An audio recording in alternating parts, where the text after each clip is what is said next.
Good morning friends. आज हम लेके आए हैं आपका human I and colourful world का पार्ट 3। तो इसके पहले पार्ट 2 में हम लोग डिस्कस किए थे आंख का कुछ डिजीज के बारे में। तो हम वहाँ पे जो डिजीज के बारे में बात किए थे उसके रिलेटेड 2-4 न्यूमेरिकल करेंगे और थोड़ा आगे और बढ़ेंगे, डिस्पार्टमेंट के बारे में बताएंगे। तो फर्स्ट जो न्यूमेरिकल हम यहाँ पे ले रहे हैं, आपका एक्सरसाइज का प्रॉब्लम है। A person needs a lens of power -5.5D for correcting far vision। हम लोग बताए थे फार विजन के लिए हम लोगों को क्या चाहिए, कौन सा लेंस हम लोगों को चाहिए फार विजन के लिए। फार विजन के लिए कौन सा लेंस चाहिए ना। फार विजन मतलब हमको नजदीक दिखता है, दूर वाला चीज नहीं दिखता। तो नजदीक दिखता है मतलब नियर साइटेड लेंस। फार दिखता है, फार विजन करेक्ट करना है मतलब फार दूर वाला सामान नहीं दिखता, दूर वाला सामान नहीं दिखता। तो उसके मतलब ये होगा जरूर कोई आपका concave lens. Next, for near vision he needs a lens of power +1.5D। तो नियर विजन के लिए उसको चाहिए। तो नियर मतलब नजदीक नहीं दिखता, दूर दिखता है। दूर दिखता है मतलब फार साइटेडनेस, नजदीक नहीं दिखता।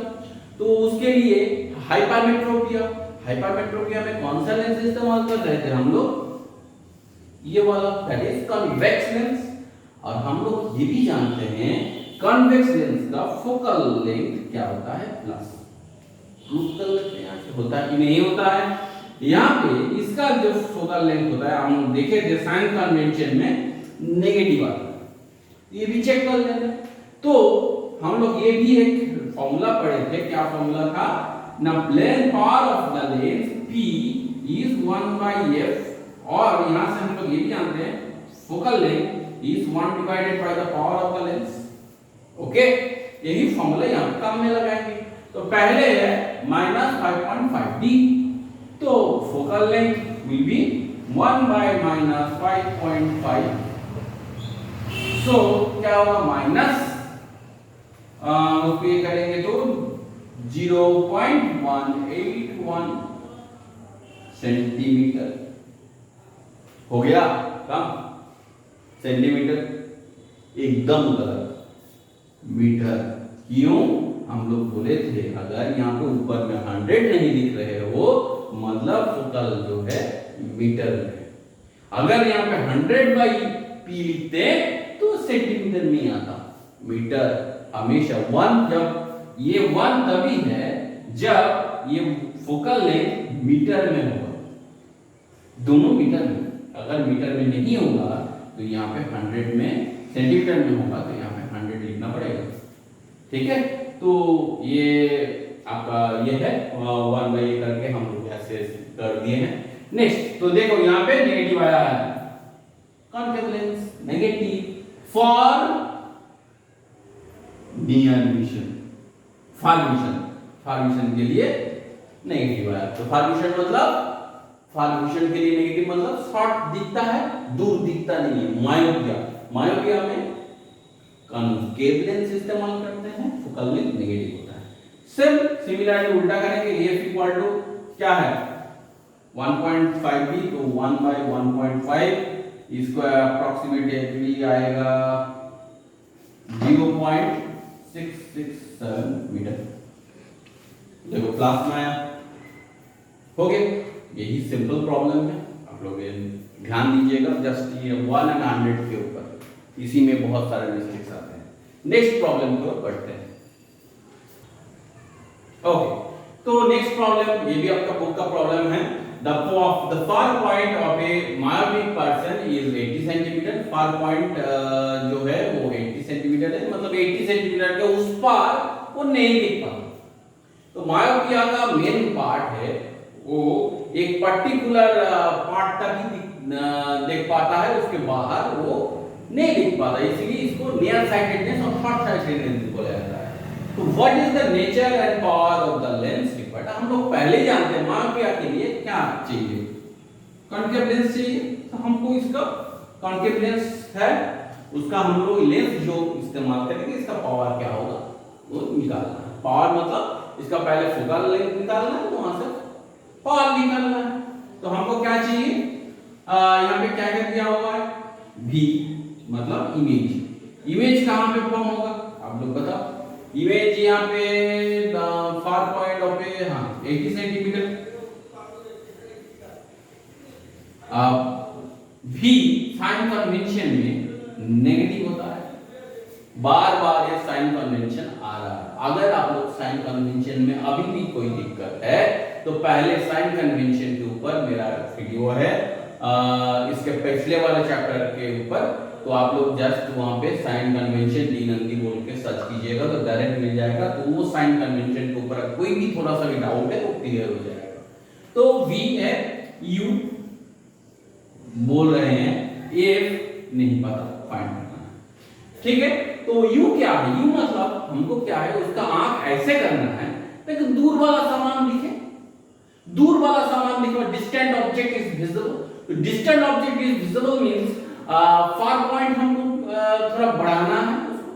फार पॉइंट क्या होता है नॉर्मल आई के लिए, इंफिनिटी, मतलब इंफिनिटी का सामान हमको दिखाना है इसको। समझ में आया। फार पॉइंट आप लोग इसके पहले नियर पॉइंट, फार पॉइंट हम लोग पढ़ाए थे फिजिक्स के वीडियो में। नियर पॉइंट मतलब नजदीक कितना होता है, 25 सेंटीमीटर। फार पॉइंट मतलब कहां तक देख सकता है, इंफिनिटी होता है, हम लोग बताए थे। तो इंफिनिटी जो है ये नॉर्मल आई के लिए होगा, करेक्शन करेंगे तो नॉर्मल आई ना होगा। तो नॉर्मल आई का जो फार पॉइंट होता है वो इंफिनिटी होता है, इंफिनिटी। अब हम लोग को पता है कि लेंस का फॉर्मूला 1/v - 1/u = 1/f। अगर आपको कोई डाउट है तो फिर इसके पिछले वाला चैप्टर का वीडियो देख के आइए।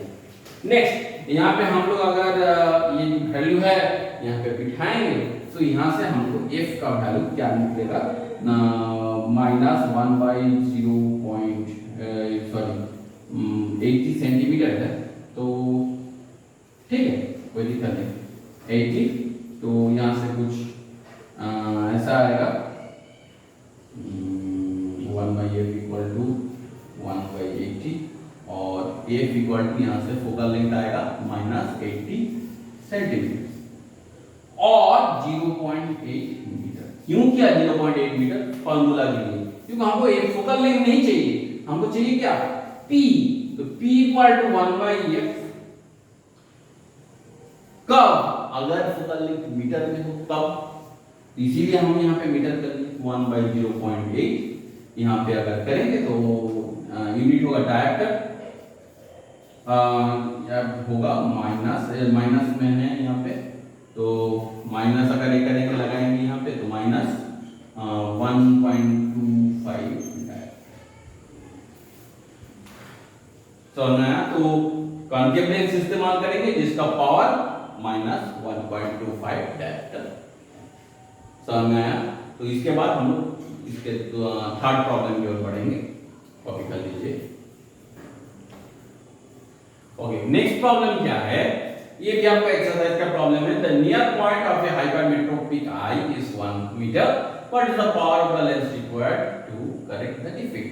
हाइपरमेट्रोपिक आई के लिए क्या होता है, नजदीक वाला सामान नहीं दिखता, उसका जो नियर पॉइंट होता है वो 25 सेंटीमीटर से ज्यादा होता है, तो दूर वाला सामान दिखता है। तो इसके लिए हम लोग को क्या चाहिए, कॉन्वेक्स लेंस चाहिए ठीक करने के लिए, कॉन्वेक्स लेंस चाहिए। तो ये कॉन्वेक्स लेंस का पावर क्या होगा, यही हमको निकालना, सिंपल। अब पावर निकालने के लिए हमको p = 1/f से निकालना है पावर। तो ये फाइंड करना है हमको, f का वैल्यू क्या है पता करना है। f का वैल्यू अगर पता करना है तो हमको u और v ये जानकारी होना चाहिए, u क्या होगा, v क्या होगा। अब आप लोग देख लो, u near point of an hypermetropic eye, ये यहाँ पे आप लोग क्या कर सकते हो, देखो जो v है मतलब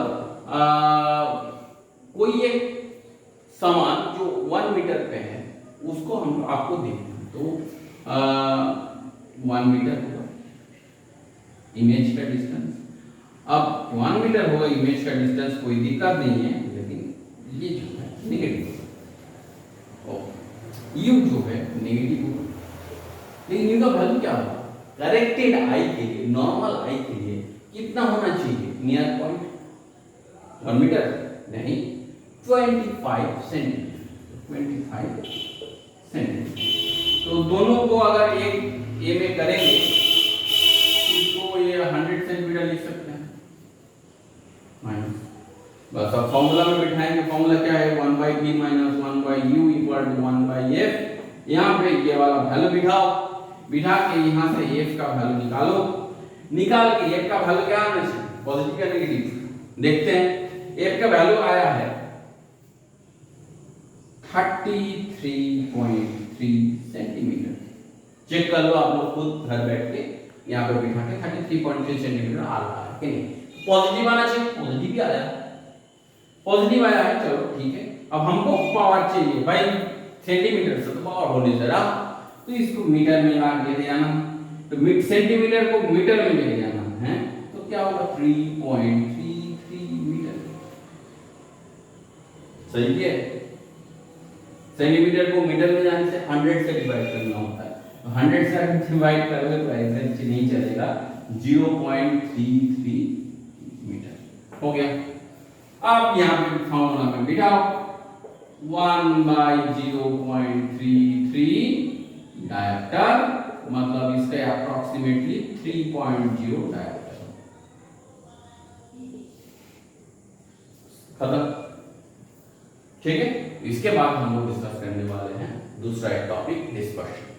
अब कॉपी कर लो, नेक्स्ट टॉपिक को बढ़ते हैं। नेक्स्ट टॉपिक है refraction of light through a prism. Prism क्या है? एक जिसका दो रिफ्रैक्टिंग सरफेस है and that two refracting surface is having an angle. ये दोनों एक एंगल में स्लैंटिंग पोजीशन में है, तो इसके थ्रू में जाएंगे तो डबल सरफेस रिफ्रैक्शन होगा, और ये कंपोजिट है, तो यही है आपका प्रिज्म।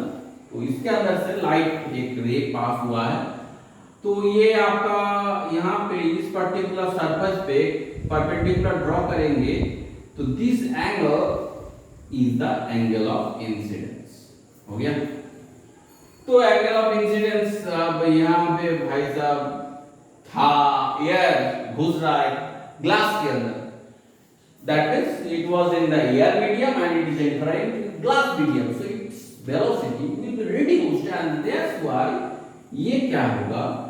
ये इस रास्ते में जाने के वजह इस रास्ते के ओर आ जाएगा, ठीक है, नजदीक आ जाएगा। ये जितना फैला हुआ था उतना फैला हुआ नहीं, थोड़ा सा छोटा हो जाएगा क्योंकि स्पीड घट गया। फिर यहां से जब निकलने चाहा तो भाई साहब क्या हुआ? इस रास्ते में जाना था, लेकिन जैसे ही वो छूट मिला फिर फैल गया, तो ये बाहर में चला गया, तो ये आपका आर हो गया, ठीक है, एंगल ऑफ रिफ्रैक्शन। तो ये आपका है, इस पर्टिकुलर जो एंगल है इसको बोला जाता है ई, ये इज एंगल ऑफ प्रिज्म।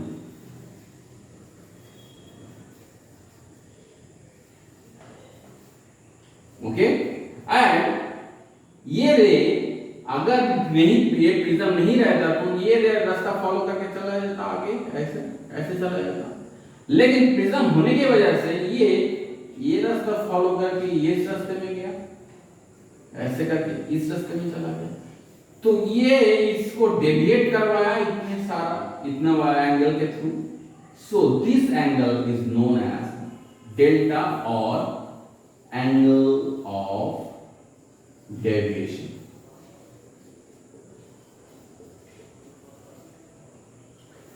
ठीक है, तो डेविएशन यही आपका ये है। अगर रिफ्रैक्टिव इंडेक्स चाहे तो रिफ्रैक्टिव इंडेक्स के साथ एक फॉर्मूला है जो आप प्रैक्टिकल में जब जाओगे तो इसको प्रूव करना पड़ेगा कि म्यू इक्वल टू, तो हम लोग जानते हैं sine i by sine r from Snell's law. इसके यहां से sine of A plus delta m by 2 by sine A by, ये आपका फॉर्मूला है। इसी से आप लोग एंगल ऑफ प्रिज्म का वैल्यू और एंगल ऑफ डेविएशन का वैल्यू अगर नाप के बिठा दोगे तो म्यू का वैल्यू मिल जाएगा, अप्रॉक्सीमेटली 1154 होगा। तो ये आपका प्रैक्टिकल का ये फंडा है। तो नेक्स्ट टॉपिक के ऊपर चलते हैं। नेक्स्ट टॉपिक जो है dispersion. Dispersion is nothing like splitting of white light. White light को माना जाता है 7 कंपोनेंट कलर्स, 7 कलर्स का कॉम्बिनेशन। तो अगर किसी वजह से ये व्हाइट लाइट आफ्टर रिफ्रैक्शन क्या होता है, अगर उसके कंपोनेंट कलर्स पे डिवाइड हो जाए, फैल जाए, तो उसको हम लोग बोलते हैं dispersion. That means splitting of light into its white light into its 7 component colours is known as dispersion. तो ये डिस्पर्शन जब प्रिज्म के अंदर से घुसता है तो वहां पे भी होता है। तो वहां पे कैसा होता है, मान लो ये तुम्हारा प्रिज्म क्यों होता है और कैसे होता है, ये तुम्हारा प्रिज्म, ठीक है।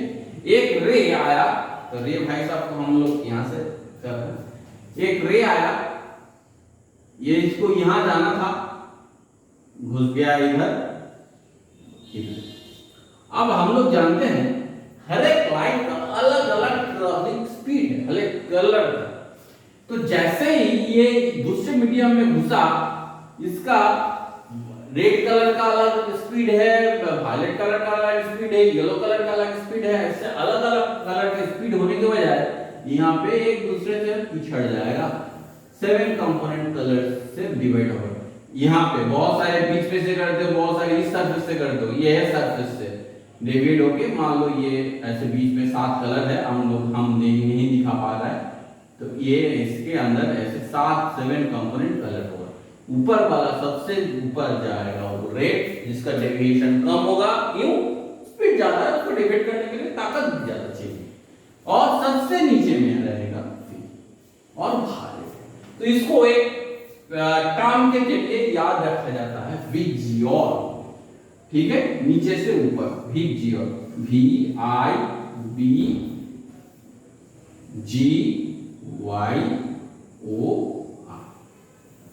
ठीक है।